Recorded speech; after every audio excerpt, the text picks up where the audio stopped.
참 한심해요. 할아버지를 봐도 한심하고요. 우리 집안 식구는 이렇게 왜 다 한심한 이 사람들밖에 없나? 교회 가자고 하면 억지로 가서 앉아 있었어요. 그러나 전 진짜 믿지는 않았어요. 아무도 몰랐어요. 얼마나 울었는지요. 그래서 이제 울면서 다시 크리스마스 추리 밑에 가서 다시 무릎을 꿇고 얼마나 울었는지 몰라요. 이 두 가지 때문에 울었어요. 하나는 하나님이 살아계신 게 너무 기뻤습니다. 이제 된 거예요. 이제는 세상이 무너져도 되고 내가 지금 죽어도 이제 되는 거예요. 또 하나는 그 좋은 가정에서 자라고요. 귀한 목사의 가정에서 자랐는데 저는 하나님이 없다고 생각하고 39이라는 나이까지 주님을 멀리하고 온갖 타락된 인생을 살아왔던 것이요. 더러운 가치관을 가지고 살아왔던 것이요. 그게 너무 저에게는 충격이었어요. 그래서 얼마나 울었는지 몰라요. 뒹굴면서 울었어요. 하나님 용서해 주세요. 이제 내가 하나님께 약속한 그대로 살 거예요. 저는 절대 타협하지 않을 거라고 주님 앞에 맹세했어요. 여러분, 그렇지 않았으면 저는 여기 절대로 목사가 될 리가 없어요. 제가 어떻게 목사가 되겠어요? 그런 경험이 없으면은 어떻게 제가 이 길로 오겠어요? 편안한 길로 갔든지 하죠.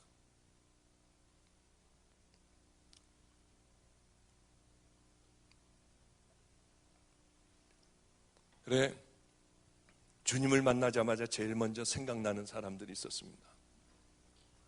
아니, 그 옛날에 그 사람들은 뭔가 예수를 믿는다고 하면서 하나님의 자녀라고 하면서요, 어떻게 그렇게 교회 안에서 싸움질들을 하고 지 마음대로 얘기를 하고 어떻게 그렇게 더럽고 추악한 삶들을 살았을까? 여러분, 우리는 안 그렇습니까? 여러분, 여기 있는 여러분들, 나는 가짜인가 진짜인가 한번 심각하게 생각해 보세요. 나는 정말 아무도 안 보는 데서 승리하며 우리 주님을 사랑하는 마음을 갖고 있는가? 구원받은 하나님의 자녀라고 해도 넘어질 때 있어요.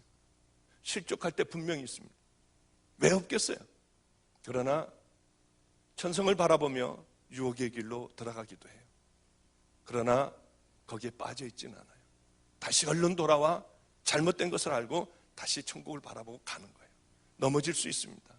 습관적으로 넘어지지 않아요. 그것과 싸워 승리하는 자가 믿음의 하나님의 자녀들이에요. 세상에는 얼마나 많은 가짜들이 있는지요. 예수님은 이 세상에서 창녀들도 기뻐하셨어요. 이 서기관도 기뻐하셨어요. 세리도 기뻐하셨어요. 강도도 기뻐하시고요. 다 받아주셨어요. 예수님은 십자가에 달려 돌아가시면서 하나님, 자기를 박는 침뱉고 조롱하고 티끌을 날리는 그들을 보며 하나님, 저들은 도대체 지네들이 무슨 짓을 하는지 알지 못합니다. 저들을 용서해 주시옵소서. 주님은 이런 분이에요. 그러나 세상에서 그 자들만 보면 분노하여 소리 지르고 하지 말아야 될 욕을 하는 그런 주님이셨어요. 이 독사의 새끼들아, 다 천국 가도 너희들만큼은 안 된다. 누구였죠? 서기관, 바리새인, 제사장들이었습니다. 여러분, 그때 당시에 서기관이 뭐하는 사람이에요? 성경적인 지식이 여러분 많으시죠? 서기관이 뭐하는 사람이죠? 예? 서기관은요, 그때 당시에는 성경이 그렇게 없었습니다. 이런 인쇄술이 발달되지 않아서 성경을 다 필사를 했어요. 양의 가죽이나 이런 곳에요. 그걸 하는 사람이에요. 성경에 대한, 하나님에 대한 지식이 얼마나 많은 사람들인지 모릅니다. 그래서 이 서기관이 회당에 가서 탁 앉으면은 많은 사람들이 하나님의 말씀을 들으려고 회당에 와서 앉았어요. 그러면 가르치는 거예요, 하나님에 대해서. 그 사람들이 서기관입니다. 율법을 만들기도 하고요. 바리새인은요, 똑바로 예수 믿는 사람들이었어요. 하나님 섬기는 사람이었어요. 11조도 열심히 하고요, 구제도 열심히 하고요, 이 사람들은 금식도 하고요. 하여튼 깨끗한 사람들이었습니다. 하나님을 위하여 구별된 사람이었어요. 주님은 이들을 보고 독사의 새끼들이라고 그랬습니다. 너희들은 회칠한 무덤이라고 했어요. 안에는 썩은 것이 가득한, 그렇고 너희들은 겉에는 하얀 색칠을 했다.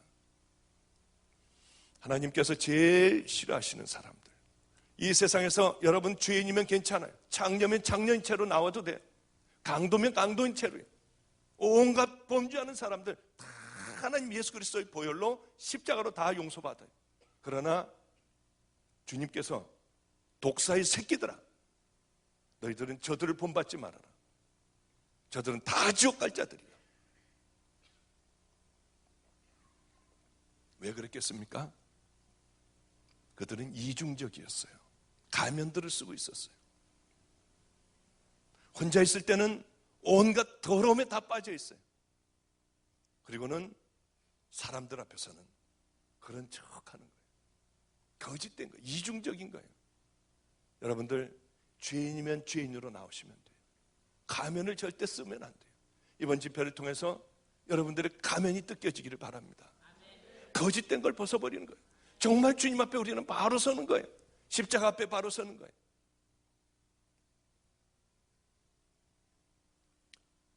얼마나 충격적이었는지요. 그때 그 사람들은 뭘까? 하나님은 살아계신데 그 사람들은 뭘까? 그러면서 얼른 제 마음에 생각되는 게 있었습니다. 아, 가짜들이 많구나. 정말 하나님을 만나고 바르게 사는 사람들, 진짜는 아주 적구나를 저는 깨달았어요. 성경을 읽기 시작을 했어요. 누가복음 13장 23절에 보면 어떤 사람이 예수님에게 직접적으로 물어봐요. 예수님은 그러셨잖아요. 나더러 주여 주여 하는 자마다 다 천국에 들어갈 것이 아니라고요. 마태복음 7장 21절 한번 보겠습니다.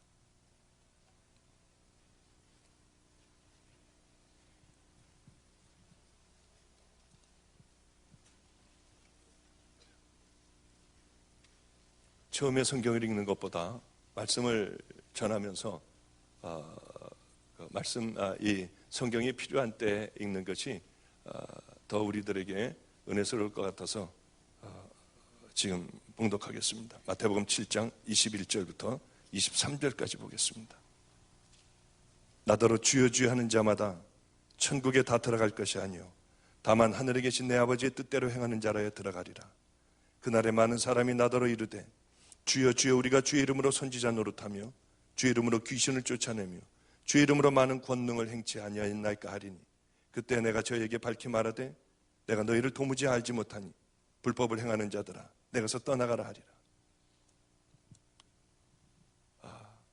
아무리 주여 주여 해도 소용이 없다는 겁니다.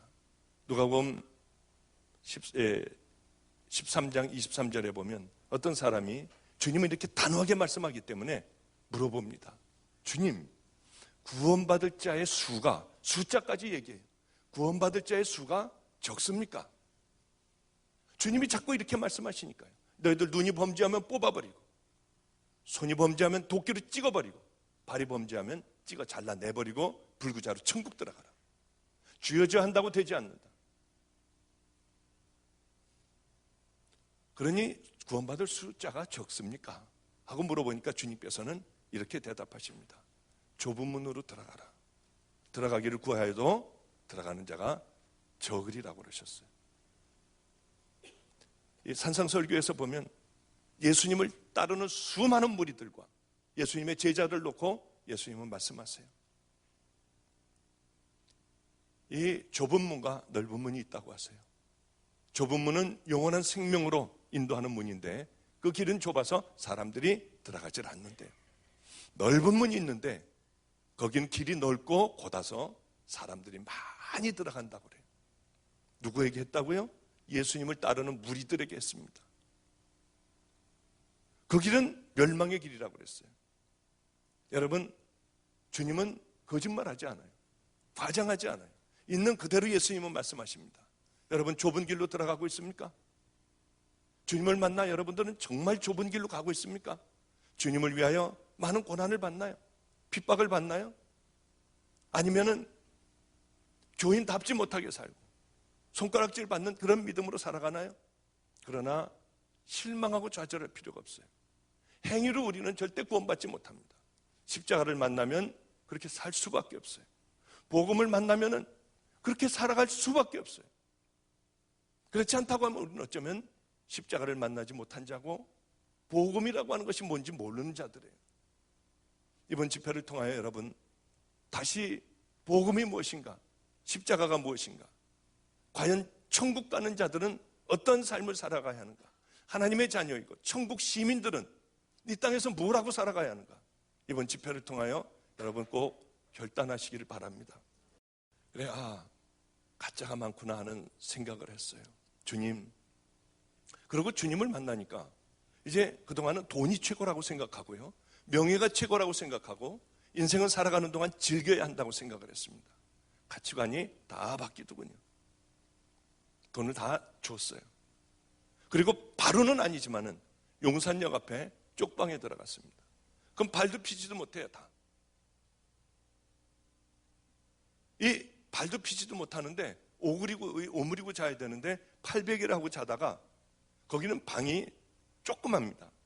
그러니까 하나, 둘, 셋, 네 번째 칸에서 얘기하는 것도 들려요.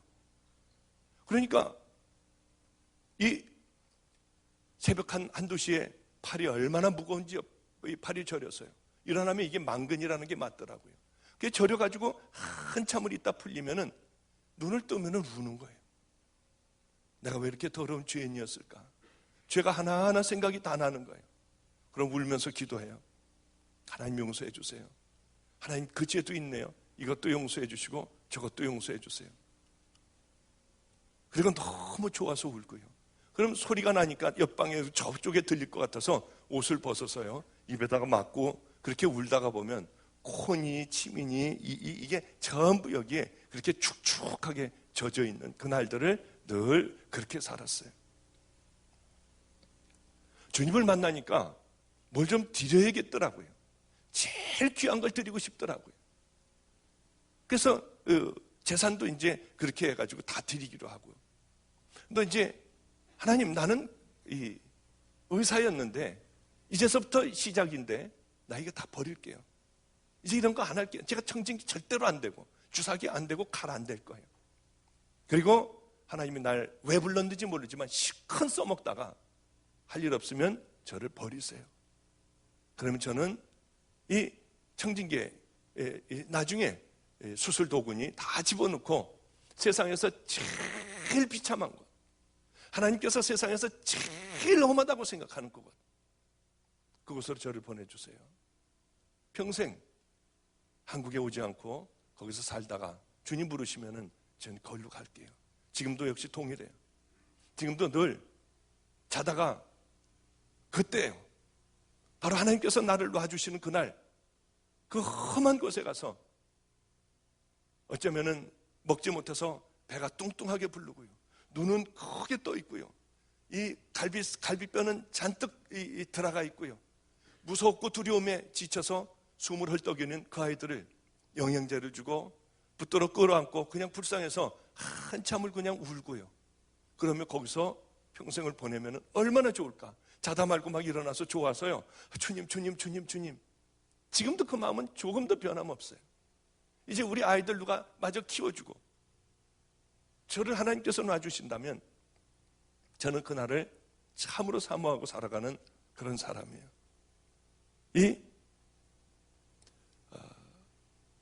아주 귀한 목사님을 한 분을 만나게 됐습니다. 그 얘기는 조금 이따 할까요?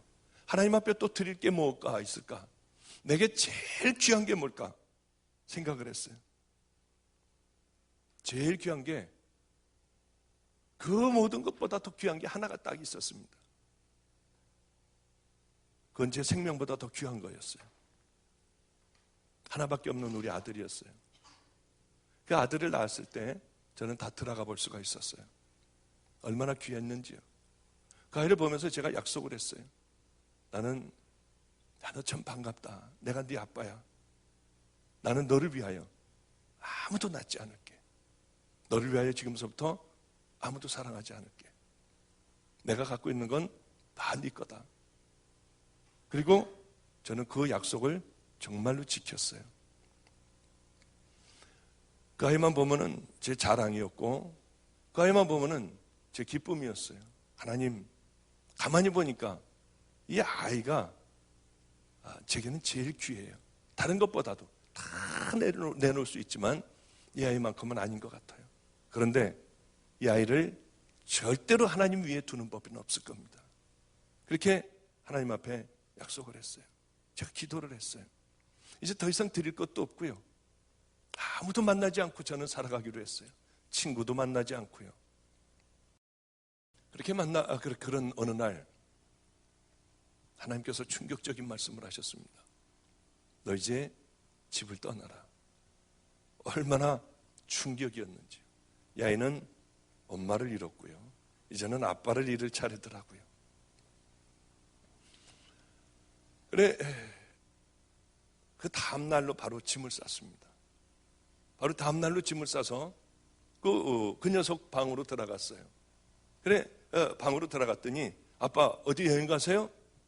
얘는 저를 굉장히 좋아했어요. 늘 제가 책을 읽어줬어요. 가야하고 헤어지기 전날에도 제가 책을 읽어줬어요.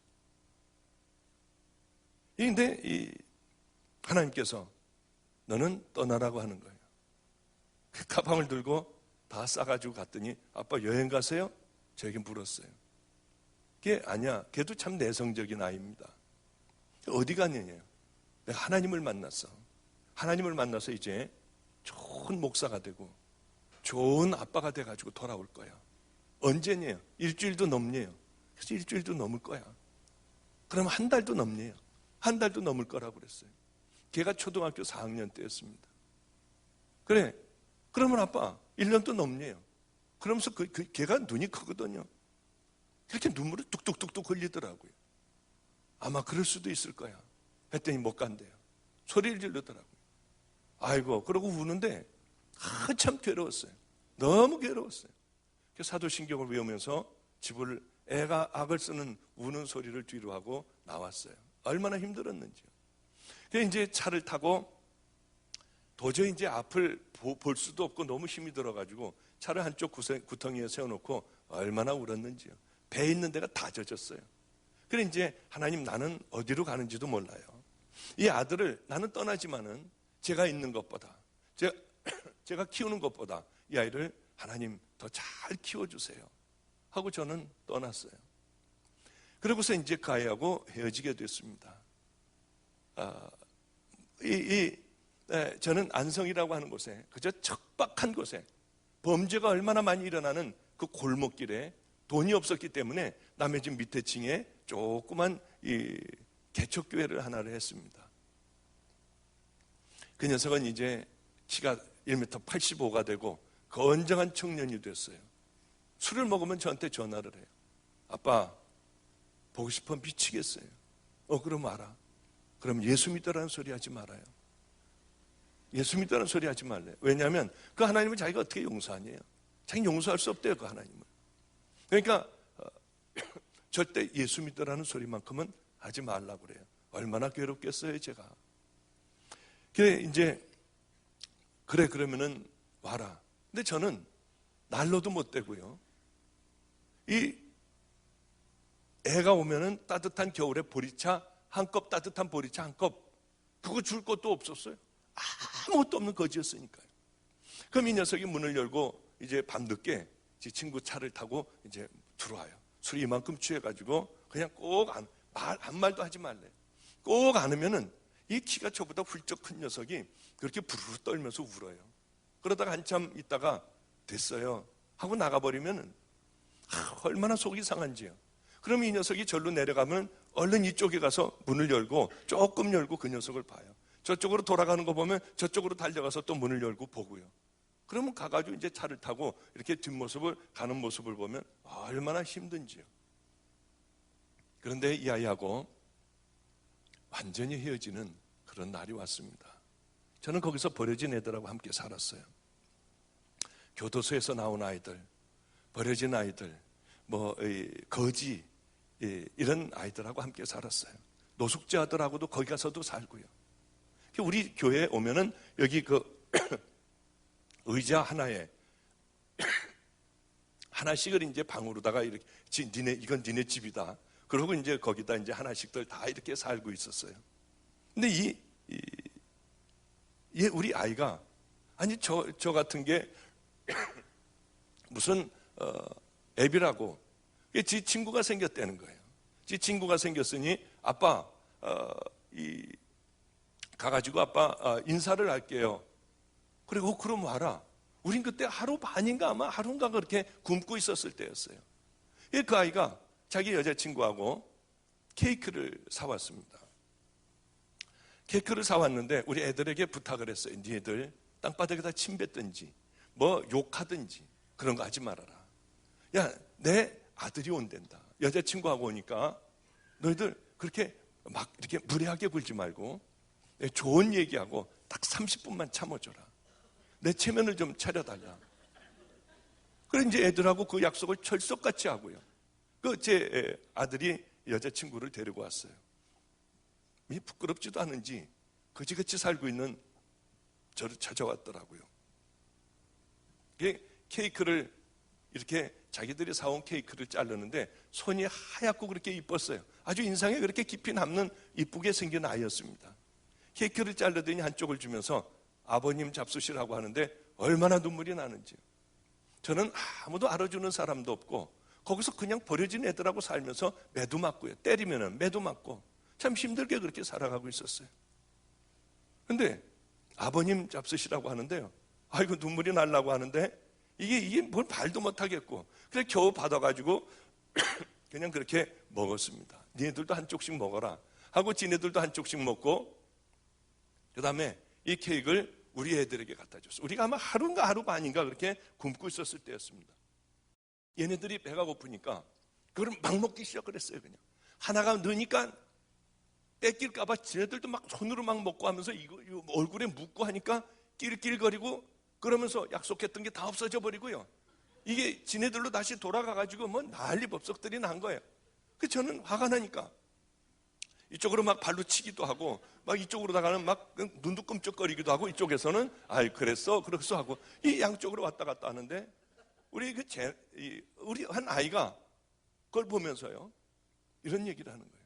목사님 왜 아들 볼 때는 웃고 그렇게 편안한 얼굴로 보고 우리들 볼 때는 왜 인상을 쓰고 그렇게 발로 차고 하냐.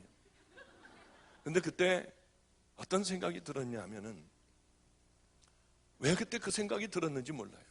하나님 앞에 제가 약속했던 생각이 탁 떠오르는 거예요. 오래전에 하나님 절대로 이 아들을 하나님 위에 놓지 않겠어요. 두고 보세요. 그게 갑자기 이 아이 이 교도소 갔다 얼마 안 된 아이의 그 얘기가 그게 콱 들어오는 거예요. 그 저도 모르게 아들에게 이렇게 얘기했습니다. 너 여기 이제 오지 말아라. 네가 보고 싶으면 내가 너를 찾아갈 테니까 여기는 오지 말라고 했어요. 그러니까 이 아이의 얼굴이 일그러지면서요. 지 여자친구 손목을 탁 잡더니 나가지. 얘네들에게 입에다 담을 수 없는 욕을요. 막 퍼대는 거예요. 전 그 아이의 그런 모습을 처음 봤어요. 막 악을 쓰면서 소리를 질렀어요. 그러더니 아빠는 나를 2번 버렸대요. 아빠는 나를 2번 버렸으니까 이제는 찾지 않겠대요. 얼마나 충격적이었는지요. 그리고 그 아이하고의 그 아이는 그러고 나가버렸습니다. 얼마나 힘들었겠습니까? 이건 내가 뭐 또 잘못했구나. 근데 주님 앞에서 제가 그렇게 약속을 했던 게 그때 생각이 난 거예요. 주님이 저를 한번 다뤄보시느라고 했는지 아니면은 이게 제 생각인지 지금도 저는 아직도 알지 못해요. 그리고 나갔습니다. 지금 한 7년 됐나요? 못 본 지가. 같은 서울에 살면서 한 7년 넘어 못 봤을 거예요. 지금은 29살 청년인가? 그것도 잘 잊어버렸어요. 근데 결혼을 했는지도 안 했는지도 몰라요. 여러분, 제가 찾으려면 못 찾겠습니까? 우리 누님도 저기 와 있어요. 우리 매형도 와 있고요. 찾으려면 못 찾겠나요? 그 아이들하고 친한데요. 얼마든지 찾을 수 있어요.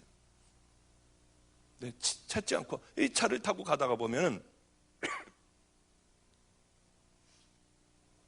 차를 타고 가다 보면은 죄송합니다. 키가 큰 녀석이 하나가 지나가요. 그럼 가슴이 뛰기 시작을 해요. 그 녀석인가? 어쩌면 저렇게 닮았지 하고 앞으로 가보면 다른 얼굴이에요. 아니구나. 그때 또 잠 못 자요. 우리 애들은 정말 이제 성자같이 자랐어요. 그 아이들은요, 학교 가다가 서대문에서 신발 벗고 있는 거지가 있으면은요, 대학생들이에요, 얘네들은요. 그 자리에서 신발을 벗어요. 그래서 그 거지들 신발을 다 신겨주고, 얘네들은 돈이 없기 때문에 맨발로 학교를 가요. 그리고 맨발로 학교 가서 강의 다 듣고, 맨발로 전철을 타고 인천까지 와요. 그리고 버스를 타고 집에 와요. 그 저한테 하는 얘기가 있어요. 목사님, 참 이상해요. 오늘 거지에게 이 신발을 벗어주고 맨발로 학교 다녔는데 저보고 한 명도 너 왜 신발 벗고 다니니? 사람들이 저거 왜 신발 벗고 다니지? 쳐다보는 사람이 한 명도 없었어요. 야, 그 주님이 했다. 그지? 우리 감사기도 하자. 이 아이들을 보면 어떤 경우는 화가 나요. 아니, 우리 아들이 저 모습이 돼야 되는데 얘는 아직도 예수를 안 믿는 거예요. 제가 주님을 만나자마자 우리 아들을 먼저 물어봤어요. 주님, 우리 아들은 뭐가 되나요? 여지없이 우리 집안은 다 목사 집안이에요. 내 종이다. 내가 꼭 필요할 때 부르리라. 주님께서 그러셨어요. 한 번도 저는 우리 아들에 대하여 그 기도를 늘 하죠. 하나님 언제예요? 하나님 언제예요? 그러나 제 기도의 제목은 항상 동일해요. 하나님, 이 아이가 주님을 만나는 그날이 있을 거예요. 주님을 만나는 그날에 이 아이는 세계에서 가장 위대한 목사가 되고 제일 큰 교회를 하고 수많은 영혼을 구원하게 해주세요. 세계를 다니게. 전 그런 기도 한 번도 해본 적도 없어요. 저는 하나님을 알아요. 제가 만난 그 하나님을 알아요. 하나님, 정말 이 아이가 이제 주의 종이 될 때 하나님 큰 교회 하지 않게 해주세요. 가난한 노숙자에게 내려가게 해주세요. 평생을 하나님 노숙자를 붙들고 사역하는 그 아이가 되게 해주세요. 저는 이 기도 빼먹은 적이 없어요. 한 번도 이 기도 안 해본 적이 없어요. 주님 만나는 그날에 서울역 앞 노숙자에게 가게 해주세요. 어느 날 추운 겨울날에 어쩌면 노숙자들에게 복음을 전하고 먹을 것을 주고 떨고 있는 그 노숙자를 보고 옷을 벗어주고 꼭 끌어안아줘서 아마 추운 겨울날 어쩌면 하늘나라에 갈 수 있게 하나님 그 종이 꼭 되게 해주세요. 저는 이 기도를 한 번도 안 해본 적이 없어요. 왜냐하면 하늘나라에 대해서 아니까요. 하나님에 대해서 아니까요. 사람들은 참 바보 같아요. 이 세상에서 가지려고만 해요. 커지려고만 해요. 높아지려고만 하더라고요. 그건 하나님하고 상관이 없어요. 여러분, 이 교회도 커지지 않길 바라요. 들어와 있는 사람들 전부 구원시키길 바라요. 바르게 쓰고 정말 좁은 길로 들어가고 주님의 말씀과 뜻대로 살아가는 그 믿음의 자녀들이요. 세상에 손가락질 받는 자들이 아니라 세상에 빛과 소금이 되는 그런 자들이요. 여러분, 그런 자들이 다 되길 바랍니다. 그런데 왜 그렇게 어려운지요? 똑바로 주님 말씀대로 살아간다는 게 얼마나 힘들고 어려운지 모르겠더라고요. 그 길은 좁은 길이에요. 그 길은 선지자 노릇해서 가는 길이 아니에요. 권능을 행하고 귀신을 쫓아냈다고 해서 가는 길이 아니에요. 이 목사 노릇해서도 갈 수 없습니다. 집사, 권사, 장로 노릇해서도 절대로 갈 수 없어요. 이 많은 사람들 고쳐도 소용없어요. 저는 우리 감리교회 MMTC라고 있습니다. 우선 감리교 선교사 훈련하는 곳이에요. 1년에 2번은 제가 거기 가서 리트릿을 합니다. 한 번 가면 5시간씩 이렇게 한 번에 이렇게 해요. 선교사로 나가는 그 사람들이기 때문에 제가 유일하게 예언을 하는 곳입니다. 하나님이 말씀하신 그대로 그 많은 선교사들에게 제가 마지막으로 예언을 해주고 그 사역을 끌고 그렇게 하는 곳이에요. 그곳에서 저를 제일 험한 곳으로 선교지를 보내줍니다. 카자흐스탄에 갈보리 교회인가 주님의 교회인가 김영준 목사님이라는 분이 계세요. 그 교회 갔었습니다.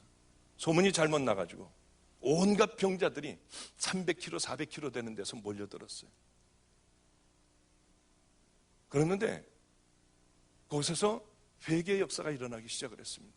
거기는 모슬렘들이에요. 다 모슬렘들이에요. 그래, 한번 모슬렘들 한번 와봐라. 하나님의 살아계신 것을 와봐라. 근데 저는 그런 능력이 없는 사람이에요. 거기서 막 과대 선전을 했어요. 300km 되는 데서도 오고 하여튼 수도 없이 많이 왔어요. 다 병자들로 가득 찼어요. 여기서 치유의 역사가 일어나지 않으면 큰일 난다는 거예요. 저는 뭐 해봤어야죠, 그런 것을요. 누군 안 하고 싶나요? 그거 다 하고 싶지. 했는데 안 되더라고요.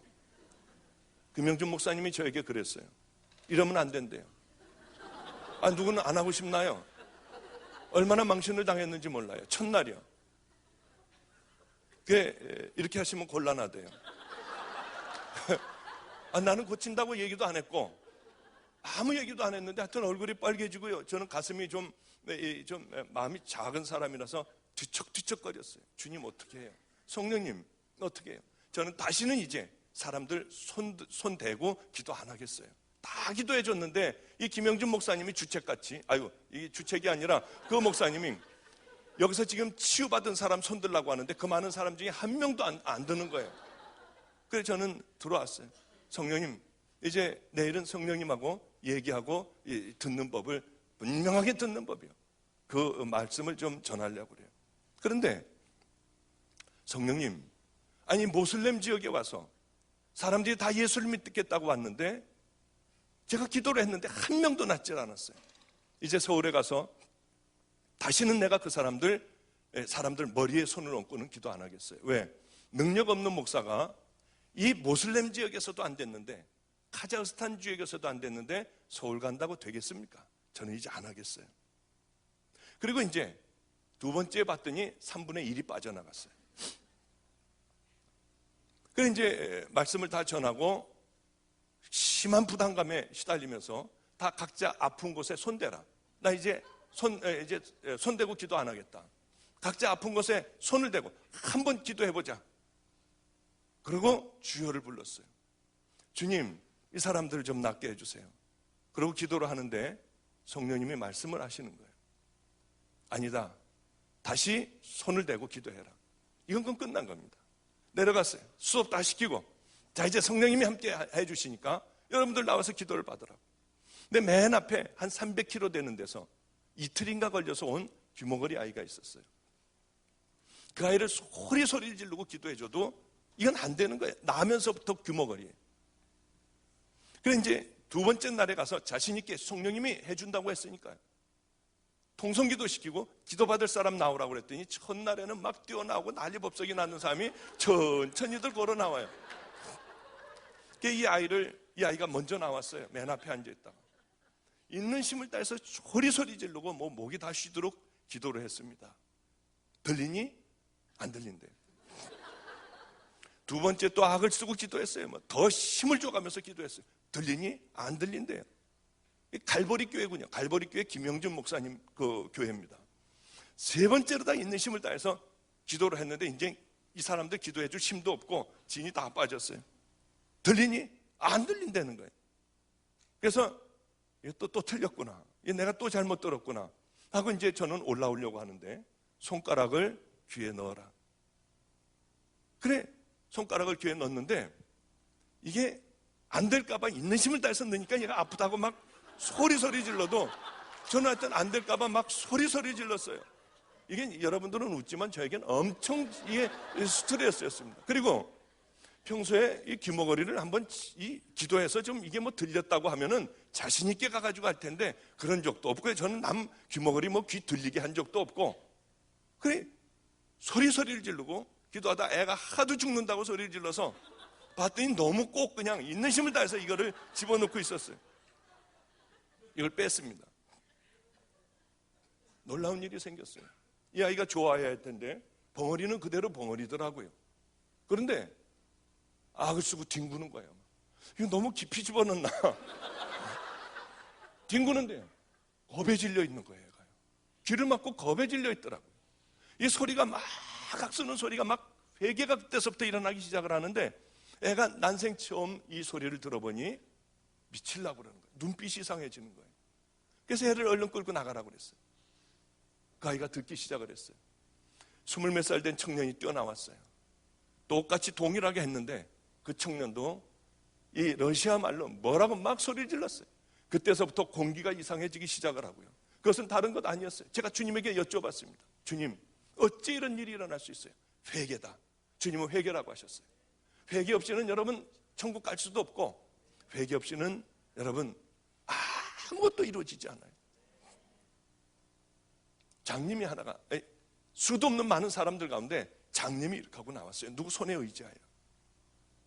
저도 참 무식한 목사죠. 믿음도 없는 목사죠. 저 사람은 왜 또 나와? 이면 장님은 귀머거리는 됐지만 장님도 저는 한 번도 해본 적이 없고, 이게 제가 믿음이 있어야지. 야, 그래, 주님이 해주시는구나, 주여 하고 할 텐데 그 믿음이 없는 거예요. 저 원래 마음이 작은 사람이에요. 그 믿음도 없는 거예요. 저 사람 나와서 안 되면 어떡하지? 이 믿음이었는데 저는 그걸 깨달았습니다. 목사는 아무것도 아니라는 거죠. 누구의 믿음이 중요하냐? 받는 자의 믿음이 중요한 거예요. 소리를 지르면서 나왔어요. 뭐라고 러시아 말로 막 소리를 지르면서 나왔어요. 믿음 없이 저는 손을 댔어요. 그때 놀라운 일이 일어났습니다. 이 여자가 악을 쓰고 소리를 지르는 거예요. 꼭 미친 여자들 같았어요. 그러면서 성령님이 임재하기 시작을 하는데요. 저도 처음 봤습니다. 갈보리 교회 김영준 목사님 댁에 가서 처음 봤어요. 다 치유가 되는 거예요. 막 그때서부터 막 이렇게 된 사람이 풀어지기 시작을 하고, 하여튼 악을 쓰는 그 현장이 되어버렸어요. 얼마나 제 스스로도 충격적이었는지요. 그래, 그때 우리 교회에 후두암과 간암 환자가 있었습니다. 얼마나 그 밤이 좋았는지요. 이제 가가지고 그분들은, 우리 교회 사람들은 치유가 되는 거예요. 그 사람들 제가 밤낮 붙잡고, 하나님이 간암을 날 주세요, 하나님 꼭 날 주세요, 이 후두암을 날 달라고 그렇게 기도했는데도 이 사람들이 낫질 않는 거예요. 이제는 된 거예요. 이제는. 그래서 정말 딴 생각, 이 스튜어디스 다리도 쳐다보지도 않고, 하여튼 들어가면서부터 정말 청결한 마음으로요, 또 정말 정결한 마음으로 이렇게 한국에 왔어요. 왜냐하면 오직 그 생각밖에는 없었어요. 우리 교인 이 간암하고 후두암하고요, 할아버지 후두암. 많이 뛰어다니지도 않고 하여튼 조심조심 와가지고 그분들 오라고 그랬어요. 두 분 아주 자신 있게 오라고 그랬어요. 그래서 이제 같이 막 찬양도 하고요, 막 사도신경도 외우고요. 당신들 틀림없이 난다, 두고 봐라, 내가 장담한다. 이 수도 없는 역사가 일어났고, 이제 내가 이제 그걸 갖고 왔으니까 당신들 염려하지 말아라. 그러고 열심히 기도해 줬어요. 뭐 당연히 낫는 것 아닙니까? 근데 그분들 다 돌아가셨어요. 다 안 되더라고요. 그게 거기서는 됐는데 여기서는 안 되더라고요. 이분들이 믿지를 않아서 그래요. 하여튼 왜 이렇게 길게 얘기를 했느냐면, 주여 주여 하고요, 능력을 베풀어도 우리가 하나님의 뜻대로 살지 않으면 그것은 구원받은 자녀가 아니라고 하는 것이죠. 하나님의 자녀이면, 십자가를 만난 자들이면 그렇게 살지 않을 수가 없다고 하는 거예요. 제가 만난 그 하나님은 그렇게 살지 않을 수가 없어요. 십자가를 만난 하나님의 자녀들이 어떻게 더럽게 살겠습니까? 어떻게 탐욕스럽게 살겠어요? 주님을 만나면 더 낮은 곳으로 내려가잖아요. 주님을 만나면 더 나를 십자가에 매일 못 박지 않습니까? 일부러 좁은 길로 내려가잖아요. 왜냐하면 하늘의 비밀을 알기 때문에 전 우리 아들에 대하여 그렇게 기도해요. 세상에 큰 교회를 하는 그 아들을 원하지, 누가 노숙자에게 가서 그 사역을 평생 하다가 주님 앞에 가는 사역을 원하겠습니까? 그 다리 잘라진 그분이요, 저에게 돌아가시기 한 달이 좀 넘은, 한 40일 정도 됐을 거예요. 40일 전에 멀쩡하던 분이었어요. 그때 50대 초반이었습니다. 자기가 이제 한 달 후에 죽는다는 거예요. 한 달 후에 죽는데 그날 눈이 엄청나게 올 거라는 겁니다. 그래, 이 양반이 뭐 또 이상한 소리를 하나. 근데 이분이 제가 그분은 항상 천국을 갔다 왔어요, 기도하면은. 그래 제가 늘 이걸 꼭 물어봐 달라, 이걸 꼭 물어봐 달라 하는데 한 번도 그 대답을 갖고 온 적이 없어요. 아예 기도하는 곳에 거기다 제가 크게 제목을 써놨습니다. 항상 이 제목을 보면서 기도하다가 천국 가면은 그걸 주님에게 꼭 물어봐라. 왜 자꾸 그냥 오느냐. 그랬는데 가면은 잊어버린다는 거예요. 그게 생각이 안 난다는 거예요. 그래서 늘 제게 가장 궁금했던 답을 한 번도 갖고 온 적이 없어요. 몇 년 동안에요. 그날은 절 보고 안성구 휴게소 있는 데로 나오라고 그랬어요. 애들을 다 데리고 나오라고 그래요. 가난하게 살던 때였어요. 먹을 게 없는 때였어요. 그 아이들을 데리고 이제 그 휴게소로 갔습니다. 우리 아이들에게 휴게소에서 마음껏 먹게 해주더라고요. 자기는 이제 한 달 후에 하나님께서 부르시기로 했대요. 근데 죽게 돼 있대요. 눈 오는 이날 자기는 간대요. 저는 좀 믿어지지가 않았어요. 나를 똑바로 세우기 위해 저러나 그분도 저를 버렸어요. 하나님께서 절대로 저를 도와주지 말라고 해서 버렸어요. 이제 하늘나라에 자기가 가게 됐대요. 주님이 오라고 하셨고 그날에 자기는 가게 될 거래요. 그러면서 그동안 제가 늘 물어보고 싶었던 그 대답을 몽땅 다 그날 해줬어요. 잠깐의 만남을 통하여 다 해주고 갔어요. 해답을 다 주고 갔어요. 그것은 어떤 것이었냐면 천국에를 가게 됐답니다. 천국에 가면 자기 그 다리가 생긴대요. 주님하고 함께 걸음을 걷고 있는데 좋은 집이 하나가 있고 그 의자에는 아주 귀한 그런 빛이 흘러나오고 있었답니다. 주님, 저 의자와 저 집은 누구 것입니까? 하고 주님에게 여쭤봤대요. 혹시 내 것이 아닌가? 하고 물어봤답니다. 그랬더니 너희 나라에 사는 내 종이다. 보고 싶으냐? 그래서 보고 싶다고 했더니 보여주시는데 보니까 우리나라의 어떤 섬이더래요. 섬인데 그저 한 10대 가구 정도 사는 그런 작은 외딴 섬이었답니다. 그 섬을 보여주는데 이 허름한 부르고 진 그런 교회에 어느 할아버지 하나가 이렇게 쓸고 있더래요. 바로 저 종이다. 아니 세상에는 이 우리나라에도 얼마나 큰 종들이 많고 얼마나 수도 없는 교인들을 가지고 있는 그 많은 종들이 있는데 하나님 어떻게 저 사람이에요? 이 섬에 있는 어떻게 저 사람이에요? 그랬더니 저 종은 젊어서 이 섬으로 들어왔다. 그런데 이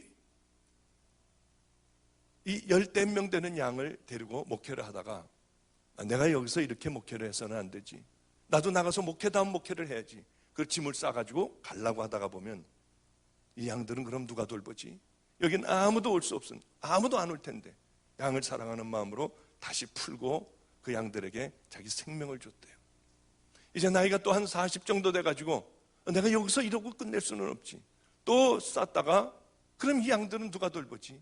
짐을 쌌다 풀었다 하며 평생을 저기서 양들을 사랑하며 들어온 양들을 다 천국으로 인도한 귀한 내 종이다.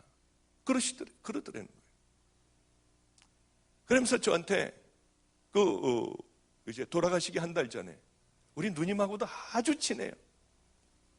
저기 와 있는 우리 누님하고도 아주 친한 전도사예요. 그런데 돌아가시기 전에 그 해답을 저에게 다 줬어요. 그러면서 이 땅에서 크고 화려하게 살려고 하지 말아라. 이 땅에서는 가장 낮은 곳에서 살아라. 그리고 이제 있는 것들을 다 나누고 하나님께서 더 넘치게 주실 때마다 그거를 다 흘려보내야 된다. 가두고 막고 나 혼자만 잘 살아서는 절대로 안 된다. 이 땅에서의 삶은 짧다. 그러니 주님 나라를 위하여 생명을 다하여 살다가 우리 저 하늘에서 정말로 가장 귀한 자리에서 만나자고 하면서 그분은 가셨어요. 그게 저하고의 마지막 만남인지 저는 상상하지도 못했습니다. 정말 그분은 눈이 그렇게 많이 오는 날에 돌아가셨고요. 정말 하나님의 사람을 하나를 잃어서 그런지 엄청나게 눈이 많이 왔던 그런 날에 돌아가시고 말았습니다. 사람은 참 미련해요. 저도 역시 미련하기가 짝이 없고요. 조금만 방심하면 유명해지려고 하고요, 더 가지려고 하고요, 이러더라고요. 여기 아까 들어오면서 보니까 제 소개에 뭐 이렇게 나와 있대요. 저게 어디서 많이 보던 글이더라고요. 그게 경향신문에 난 제 글이었어요. 제가 안성에서 그렇게 고생을 하고 있을 때 어느 기자에게 연락이 왔습니다. 한번 신문에 크게 내드린답니다. 제가 싫다고 했죠. 그럼 뭐 나가서 뭐 합니까? 그런데 하나님에 관한 것을 얘기하면은 그 큰데 하나님에 관한 것이 믿지 않는 신문에 이렇게 나간다는 게 얼마나 귀한 거니에요. 그래서 이제 거기를 나가게 됐습니다. 거기를 나갔는데 이게 순엉터리더라고요. 왜냐하면은 제가 걸어갔다고 하면은 뛰어간 것을 쓰고요. 좀 뛰었다고 하면 날아간 것으로 쓰고요. 저는 맨 처음에, 저는 아직도 그거 다 읽지 않았습니다. 그거를 처음에 읽으면서요, 주님 앞에 얼마나 무서웠는지. 제가 읽어도 참 성자 같아요, 그게.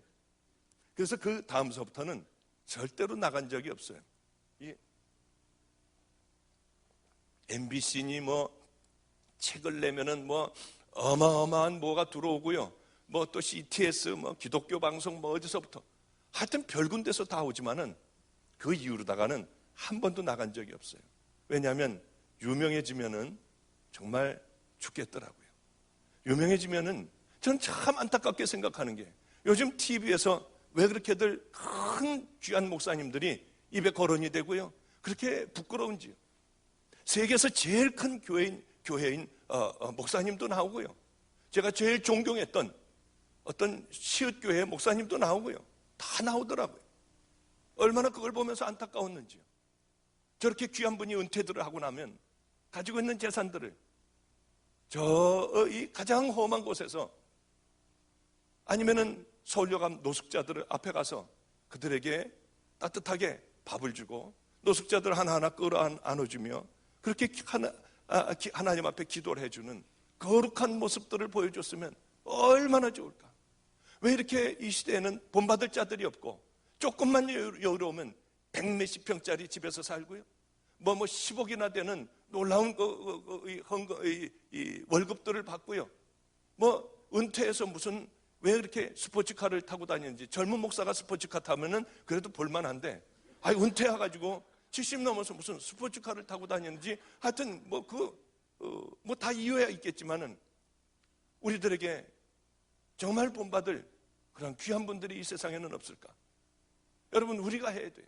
우리가 세상에 빛과 소금이 되지 않으면 우리는 세상에 지탄거리고, 아무리 이 세상에서 사람들에게 박수를 받았다 할지라도 주님 앞에 갔을 때는 천인공노할 그런 놀라운 말씀을 들을 수 있다고 하는 것이에요. 이 미국 사회를 변화시킬 수 있는 건 여러분들이에요. 내가 뭘 어떻게, 여러분, 하나님은 큰 걸 원하시지 않으세요. 금식 기도를 40일간 하고 어마어마한 여러분들 재산을 다 팔아서 나눠주고 이런 것을 원하시지 않아요. 그러면은 그야말로 더 좋은 일이 어디 있겠습니까마는 가장 주님께서 싫어하실 일, 그거 하나하나 처음부터 버리는 거예요. 그것이 음란이면, 젊은이들 같으면 음란이면 그것과 싸우는 거예요.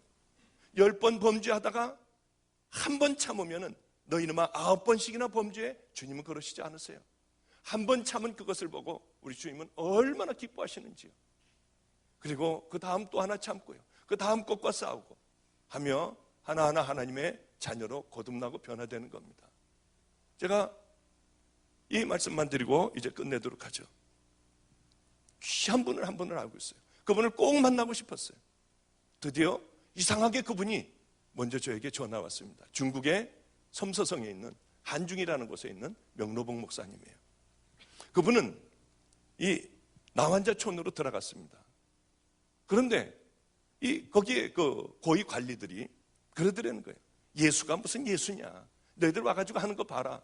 아니에요, 예수는 우리를 위하여 십자가에 달려 돌아가셨습니다.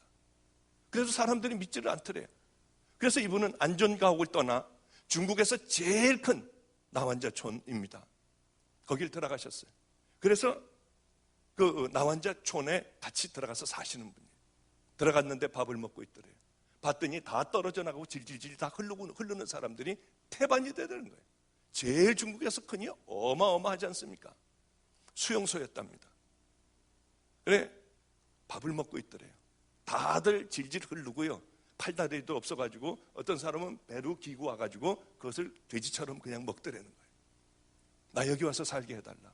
너 멀쩡한데 왜 오냐? 너 나가라고 하더래. 그래서 사실은 우리 형님도 나 환자로 죽었다.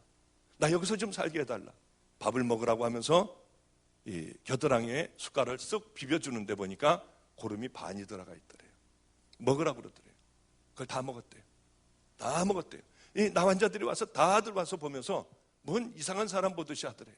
그분은 거기서 살게 되었습니다. 그런데 그분이 하는 것은 설교하고, 목사님이에요. 설교하고 그런 게 아니에요. 가서 나 환자들 이렇게 버켓이 있지 않습니까? 버켓. 거기에다 널판지 2개를 놓고 거기서 대소변들을 보는 거예요. 수도 없는 많은 문둥이들이에요. 그러면 새벽에 일어나 새벽 기도하고 다른 거 안 하고 나 환자들의 대소변을 가서 다 쳐주는 거예요. 깨끗하게. 그 수많은 것을요. 그러면 오후가 된답니다. 손에 물집이 잡히고요. 그 다음에 이 머리를 깎아줘요. 그 다음에 손발이 없어서 밥을 못 먹는 분에게 가죽을 대서 숟가락을 만들어주면 그걸로 이제 이렇게 먹게 해주는 것. 그 일들을 하는 게 목사님의 다예요. 설교도 안 해요. 우리 아이 중에 하나가, 철민이라는 애가 하나가 있어요. 이거 인터넷 안 나가죠? 이렇게 얘기하다 보면 저도 모르게 이렇게 이름이 나와요. 그 아이가 10살 때서부터 소매치기 하고 구두 닦기를 하던 애예요. 32살까지 교도소에서 살았습니다. 술을 잔뜩 먹고 하여튼 저와의 만남이 이루어졌어요. 이 아이는 저를 만나자마자 옷을 다 벗었는데 목 여 밑에서부터 이 무릎 위까지 용문신에다가 뱀이 혓바닥을 내놓는 것, 여자가 나체 사진으로 있고요. 흉악한 것은 흉악한 그림은 다 그려져 있었어요. 그 아이가 나를 좀 보래요. 자기는 평생을 이렇게 살아왔대요. 교도소에서 살아왔고 알코올 중독자고 약물 중독자래요. 그 아이는 저와 만났고 우리 가족이 됐어요. 그 아이는 성자로 변해갔습니다. 딴 아이로 변해갔어요. 얼굴도 성자같이 변했어요. 얼마나 놀라웠는지요. 얘가 십자가를 만난 거예요. 얘가 복음을 정말 한 거예요. 여러분, 세상의 양아치들과 교도소에서 다니는 애들도 복음을 만나 가치관과 모든 삶과 생각이 변화돼요. 여러분들은 어떻습니까? 정말 변화됐나요? 정말 그 십자가를 만났습니까? 그 복음을 정말 만났나요? 그렇다면 여러분들의 가치관은 다 변화되어 있어야 하고 예전에 살던 삶에서 벗어나야 될 겁니다. 이 아이는 그렇게 만나게 됐어요. 이 아이의 소원은 세상에서 가장 밑바닥에 내려가 이제 주님을 섬기는 것이었습니다. 그래 명 목사님을 만나게 됐고